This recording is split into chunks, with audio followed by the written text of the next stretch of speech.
सुप्रभातम। झारखंड के तमाम बेरोजगार बंधुओं, चाहे शिक्षित हो या अशिक्षित, साथी जन समुदाय को भी मैं इस यूट्यूब के माध्यम से सचेत करना चाहता हूं। जागरूक अभियान के तहत आप सभी को जागरूक होने के लिए निवेदन करना चाहता हूं।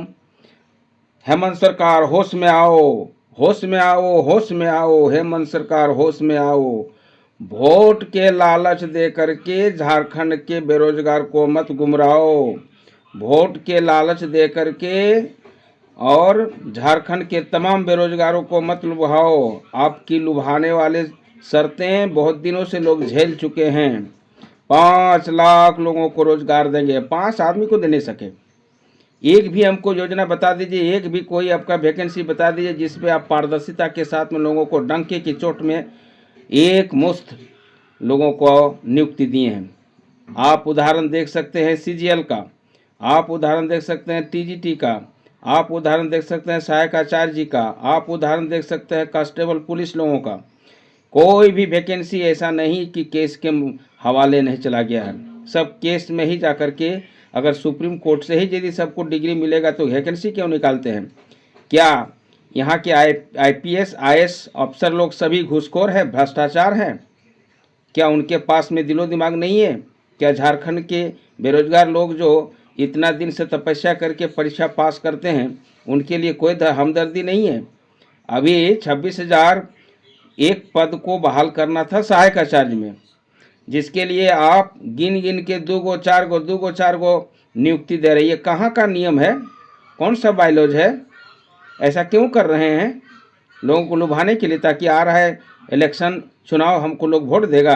आपको वोट क्या देगा? अब वोट आप बहुत पा गए हैं।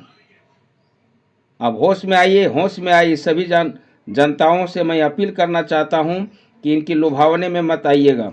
इन्होंने बहुत ठगा है, आदिवासियों के हक को मारा है, आरक्षण को समाप्त कर दिया। तो बताइए, आरक्षण जब समाप्त कर दिया तो आरक्षण के नाम पर किस लिए विज्ञप्ति निकाली गई थी? कौन सा जिला में कितना लेना है, एसटी कितना लेना है, बीसी कितना लेना है, ओबीसी कितना लेना है, जनरल कितना लेना है, ये सभी तय हुआ था। उसको अब न्यू संशोधित रिजल्ट में क्यों बाहर कर दिए? और नॉर्मलाइजेशन का शब्द ला करके लोगों को यहाँ बेरोजगार कर दिए।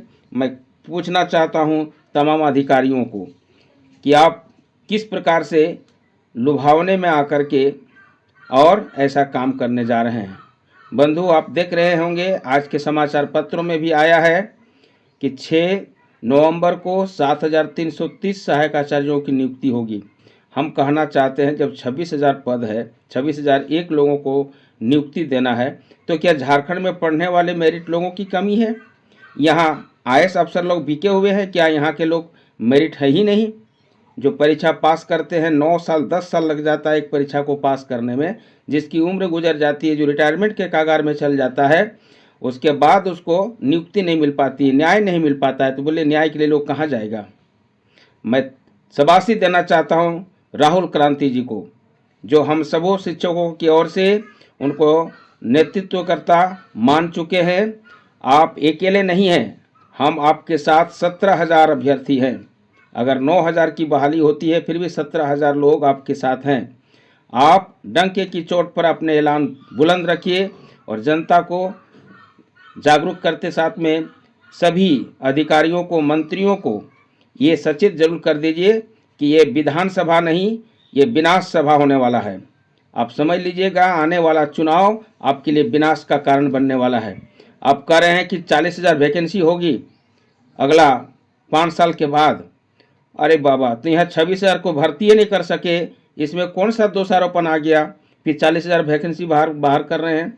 इसी तरह से घोषणा हुआ साल 2013 में, जो टेट पास किया था उन लोगों को कह दिया था, जो डायरेक्ट बहाली हुई, उसके बाद जो शेष बच गया था, सेकेंड लिस्ट जारी नहीं होगा, बल्कि अगला परीक्षा होगी, उस परीक्षा में आपको लिया जाएगा।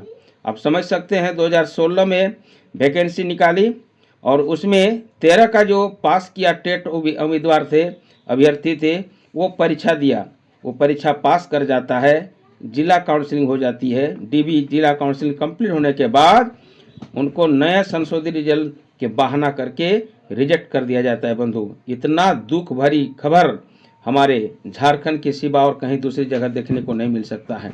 और फिर कहते हैं अभी 26,000 भर्ती नहीं हुआ, फिर अभी पेपर में आ रहा है कि अगला 40,000 की पद नियुक्ति होगा। इसके लिए आप तैयारी कीजिए, परीक्षा दीजिए। आप समझ सकते हैं परीक्षा का दौर कितना कठिन दौर से गुजरता है। सो ये कठिनतम का दौर जो है सो 1-2 साल नहीं, समझ सकते हैं 13 में जो अभी द्वार पास किए हैं टेट, उन लोग का अभी पूरा कंप्लीट नहीं हो पाया। 16 में जो पास किया, मैं भी उस तरह से उम्मीदवार हूँ। 13 में भी टेट पास किया हूँ, 16 में भी पास किया हूँ। 2016 में टीजीटी जो है उसमें भी डीवी करके मेरा बहाना करके रोक दिया गया। आरटीआई किए तो जवाब क्या देता है, प्रक्रिया अधीन। समझ सकते हैं, प्रक्रिया अधीन। जब आरटीआई किए तो लिखता है प्रक्रिया अधीन। बंधु प्रक्रिया अधीन कब तक रहा, अंदर से 2-4 लोग बहाल करते चला गया। जब इसके लिए एसएन पाठक जी को तैयार किया गया था कि आप ये समिति गठन करके जांच कीजिए, समझ सकते हैं वो 1 महीना भी नहीं, वो हाथ जोड़ कर भाग गए। ना जाने क्या उसके ऊपर व्यवस्था थी, क्या उसके ऊपर में दबाव डाला गया, क्या उसके ऊपर घूस दिया गया। आप समझ सकते हैं एसएन पाठक जैसे अधिकारी हाथ जोड़कर भाग गए। समझ सकते हैं कितना यहाँ करप्शन है झारखंड में। इस प्रकार से तमाम बेरोजगारों को जो रोजगार छीनी जा रही है। साथ में और कहना चाहते हैं तकनीकी शिक्षा या उस शिक्षा प्राप्त करने वाले जो अभ्यर्थी हैं जो विभिन्न प्रकार के उच्चतम कॉलेजों में और इंजीनियरिंग कॉलेज में जो पढ़ाई कर रहे हैं, ई कल्याण का मद भी अभी तक समाप्त नहीं कर पाया। ई कल्याण जो है सो देना चाहिए था, मैया योजना के कारण सबको बंद कर दिया। तो बताइए जो पढ़ने वाला बेरोजगार बच्चे हैं, जो आस लगाकर पढ़ रहे हैं, जो ई कल्याण के माध्यम से जिसकी पढ़ाई हो रही थी, आज विगत 2-3 साल से उनका ई कल्याण भी नहीं मिल पा रहा है। इतना दुख भरी समाचार झारखंड के सिवा और कहीं देखने को नहीं मिल सकता है। हम शाबाशी देना चाहते हैं राहुल क्रांति जी को। कल जब मुख्यमंत्री आवास में चले गए आवेदन देने के लिए, तो आवेदन देने से मना कर दिया गया। साफ शब्दों में कह दिया कि हम जनता से नहीं मिल सकते। हम प्रश्न करना चाहते हैं, जब आप जनता के लिए चुने गए हैं, जनता के लिए हैं, और जनता से यदि मुलाकात नहीं कर सकते हैं, उनकी समस्याओं को यदि नहीं सुन सकते हैं, तो आप समझ सकते हैं कि आपका दिन कितना दिन बचा हुआ है। इसलिए तमाम अभ्यर्थियों से आगे आवेदन करना चाहता हूं, निवेदन करना चाहता हूं कि अपना हक और अधिकार को पाने के लिए सबसे पहले ऐसे विध्वंसक सरकार को नष्ट करना होगा। ऐसे विध्वंसक सरकार यदि हमारे झारखंड में रह गया तो निश्चित रूप से हम सभी बेरोजगारों को और बेरोजगार रहने के लिए मुश्किल खड़ा कर देगा। मैं तमाम लोगों से भी आग्रह करता हूं कि इस वीडियो को जन जन तक पहुंचाकर लोगों को जागरूक कीजिए।